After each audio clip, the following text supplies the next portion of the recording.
आज मंथन शिविर में सारे स्टूडेंट, मुझे तो बहुत प्यार लग रही है। तो मैं एक मेरा रचित आपको सुना रहा हूं, गा के भी सुनाऊंगा। उत्तर पर्वत, दक्षिण सागर, पश्चिम रेगिस्तान, पूरब में है उगता सूरज बन के मेहमान। हम भारत का नादान है, नहीं है भेदभाव, एक हमारी मंजिल है, एक हमारा नाव। हम वतन के फूल है, स्वराज हमारा स्थान, कदम कदम एक साथ चलेंगे, रखेंगे इसकी मान। तो आज मैं कहना चाहता हूं, ये हमारे देश को कोई भी सम्मान लाना नहीं है। ये दुनिया का सर्वश्रेष्ठ देश है, ये सर्वश्रेष्ठ शक्तिमान, सर्वश्रेष्ठ बुद्धिमान, सारे जो मनुष्य के लिए जो जरूरत होता है सारे यही पर धरती पे है। और ये हमारे भारत को बार बार बाहर के शक्ति ने आके हमला किया, हमने रोध किया। तो देखिए अभी जो हालात है, तो मैं यही कहना चाहता हूं, हमारे आज जो जनरेशन है, हम लोग तो बुढ़ा हो गया, आपका हाथ में है, छोड़ दे रहे, आप इसको सही ढंग से देश का मान सम्मान बजाय रखे। Thank you.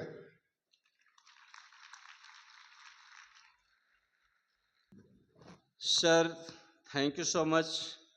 आपने बड़े शॉर्ट टाइम में अपने विचार हमारे साथ प्रकट किए।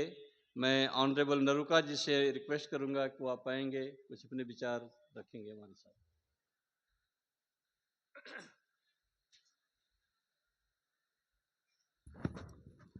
वंदे वंदे। जनरल साहब ने नारा लगाने के लिए बोला था और मैंने पीछे से इतना जोर लगा दिया कि मेरा तो गला ही बैठ गया।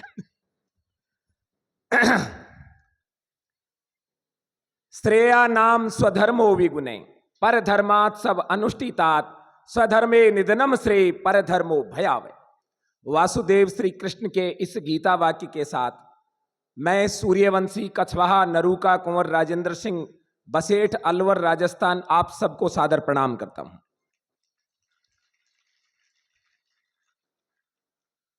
मैंने जनरल साहब का स्पीच का एक एक शब्द को समझने का प्रयास किया।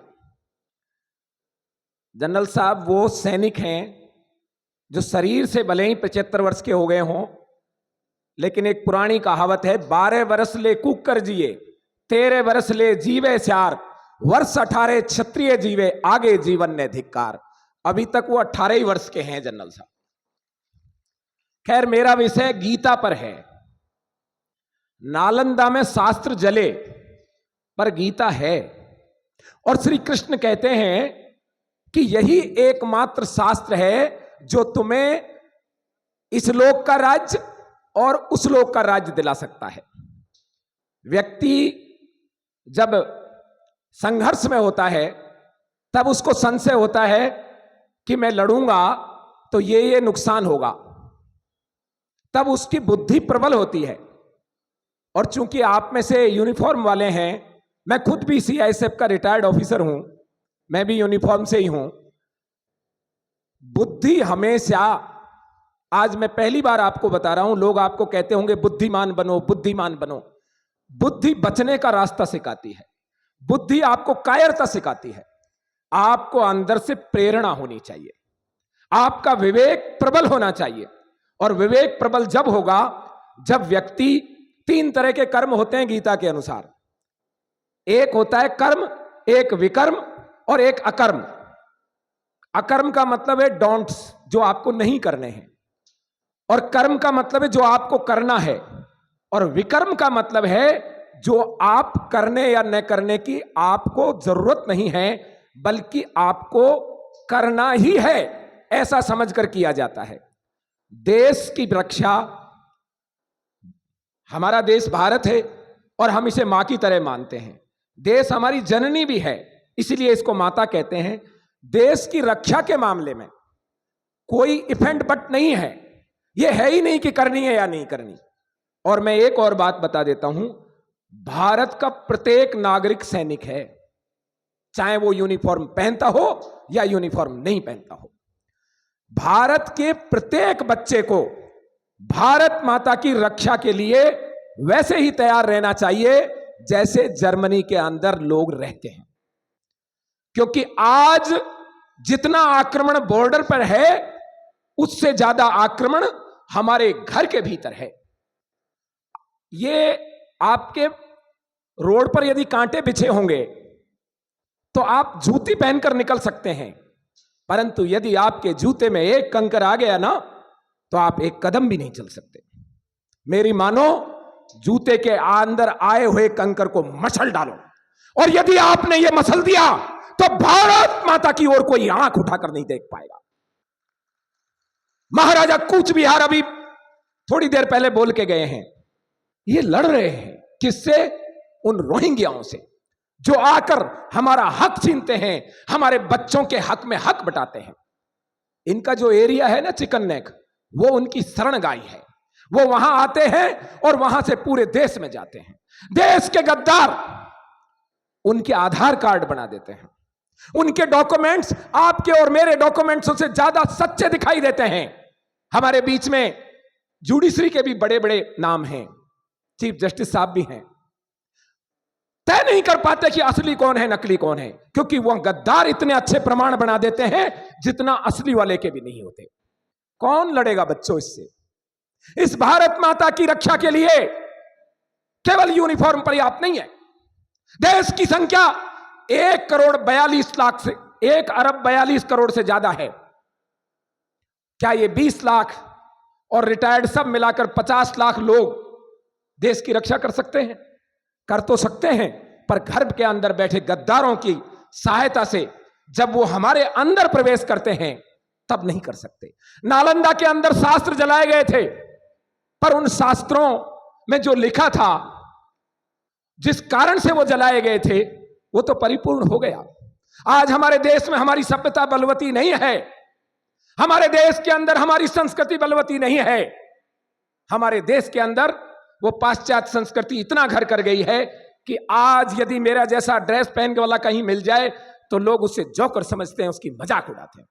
जबकि ये हमारी भारत का वो केसरिया बाना है जिसे पहनकर राणा प्रताप ने अकबर को ललकारा, जिसे पहनकर शिवाजी महाराज ने औरंगजेब को ललकारा। ये वो केसरिया है जिसे पहनकर सरदार भगत सिंह ने जनरल डायर को ललकारा। हमारी अपनी विदेशी संस्कृति और स्वदेशी संस्कृति में एक अंतर होता है। पालने को तो विमाता भी बच्चे को पाल सकती है, लेकिन अपनी जननी अपनी होती है। और हमारी संस्कृति हमारी अपनी सगी मां जैसी है, और बाहर की जो दूसरी संस्कृति है वो हमारी विमाता जैसी है। हम गीता का अध्ययन करें, यह अत्यंत आवश्यक है। मैं पूज्य स्वामी धर्मबंधु जी महाराज के चरणों में निवेदन करूंगा, हम जब तक वैदिक संस्कृति की स्थापना नहीं करेंगे, भारत की सीमाएं सुरक्षित नहीं रह सकती। क्योंकि जब बच्चे को मां जन्मते ही ये नहीं सुनाएगी कि माता बहन सुनावे पालने, इलान देनी आपनी मरण बढ़ाई माए, कि जो हमारी धरती है वो किसी को नहीं देनी, क्योंकि ये मरने के बराबर है। तब तक हमारे बच्चों में यूनिफॉर्म को भी एक सर्विस मान लिया जाएगा, और ये इसे छोड़कर आईटी के क्षेत्र में और डॉक्टर बन जाएंगे। और आज ये हो रहा है। भारतीय सेना के अधिकारियों के पद खाली पड़े क्योंकि लोग पैकेज की तरफ बढ़ रहे हैं। बंधुओं, कोई पैकेज ऑनर से बड़ा नहीं है, सम्मान से बड़ा नहीं है। जब भी एक सिपाही सामने दिखाई देता है तो आदमी का सैल्यूट करने का मन करता है, जबकि एक पैसे वाला दिखाई देता है तो कोई सैल्यूट नहीं करता। जनरल बख्शी साहब, आपके सपने के साथ मेरा भी एक सपना है। मैं बहुत दिनों से आपको सुनता हूं, क्योंकि बड़े भाई सुरेश जी चौहान के चैनल पर आप अक्सर मिलते हैं। आप हथियार लेकर बॉर्डर पे तो नहीं जा सकते, लेकिन यदि आप जैसा व्यक्ति देश का रक्षा मंत्री बन गया तो पाकिस्तान, चीन तो क्या, अमेरिका और रूस में भी हड़कंप मच जाएगा। आपने Saint soldier general हनूत Singh ji की बात की थी, वाकई उनकी प्रेरणा से ही मैंने यह आध्यात्मिक रास्ता अपनाया है। वो एक सैनिक भी थे और एक संत भी थे, और संत भी छोटे मोटे संत नहीं थे, इतनी उच्च श्रेणी के संत थे कि अपन इतनी बात करेंगे तो पता नहीं, कभी आप जाके देख लेना, देहरादून में उनकी समाधि है और हर सैनिक उनको सम्मान से सिर झुकाता है। मेरा आपसे एक ही अनुरोध है, मैं राम राज्य मिशन का राष्ट्रीय अध्यक्ष हूं और राम राज्य की स्थापना के लिए जीवन समर्पित किया हुआ है। देश के अंदर जहां जहां भी हमारी संस्था के सदस्य गण हैं, हमारी टीम है, उनका एक ही मकसद है, राम राज्य का मतलब, राम राज्य का मतलब है राम जैसा राज्य। और राम जैसा राज्य जब आएगा जब लक्ष्मण जैसा भाई होगा, हनुमान जैसा सेवक होगा, सीता जैसी माता और मंत्री सुमंत जैसे मंत्री होंगे, सुग्रीव जैसे और विभीषण जैसे मित्र होंगे। राम राज्य के बगैर भारत भूमि भारत नहीं कहला सकती। और यह राम राज्य तब आएगा जब बच्चा बच्चा गीता को पढ़ेगा। गीता किसी धर्मशास्त्र में जुड़ी हुई नहीं है, गीता नास्तिक के लिए भी उतनी उपयोगी है जितना किसी आस्तिक के लिए। आज विश्व में सबसे ज्यादा यदि किसी पुस्तक की अर्थ किया गया है, टीकाएं की गई हैं, तो वो गीता की है। हमारे देश में गीता पढ़ना अनिवार्य नहीं है बच्चों के लिए, लेकिन भारत के बाहर कई देश ऐसे हैं जहां गीता को सिलेबस में पढ़ाया जाता है। मैं अनुरोध करूंगा भारत सरकार से, क्योंकि हमारे बीच में ब्यूरोक्रेट भी टॉप बैठे हैं, जुडिशरी भी है और पॉलिटिशियन भी आएंगे, शायद रक्षा राज्य मंत्री थोड़ी बहुत देर में आने वाले हैं। गीता को हमारे बच्चों को अनिवार्य किया जाए। गीता को पढ़ने के बाद साधारण सा अर्जुन कालजयी भीष्म को सरसैया पे लेटा सकता है, किंकृत विमूढ़ नहीं रहेगा। और गीता केवल एक युद्ध का ही विषय नहीं है, जीवन एक संग्राम है और इस संग्राम में गीता आपको विजय की ओर लेके जाती है। भीष्म पितामह कहते हैं युद्ध करने से पहले विचार कर लो, और जब युद्ध की ठहर जाए तो केवल विजय ही धर्म है। बहुत बड़ी सेना थी, खूब लड़ी और हार गए, इसका कोई मकसद नहीं है। आपको लगता होगा महाराणा प्रताप और शिवाजी पूजे जाते हैं, इन्होंने युद्ध हारे। नहीं भाई, इन्होंने कोई युद्ध नहीं हारा, ये अजय थे। युद्ध तो इनको कलम तराशों ने हरा दिया, अपनी कलम लिखकर लिख दिया कि हल्दी घाटी में राणा प्रताप हार गए। राणा प्रताप कल भी अजय थे, आज भी अजय हैं और आगे भी अजय रहेंगे। इस देश में एक भी पुतला अकबर का है क्या? बताइए आप, कहीं अकबर का पुतला है? और ऐसा कोई शहर है जहां राणा प्रताप का विशाल घोड़े पर चित्र नहीं होगा? अरे राणा प्रताप को छोड़िए, राणा प्रताप के घोड़े के बराबर भी अकबर की इज्जत नहीं है इस देश में। हम आज भी चेतक को प्रणाम करते हैं, क्योंकि वो भी वीर गति को प्राप्त हुआ था।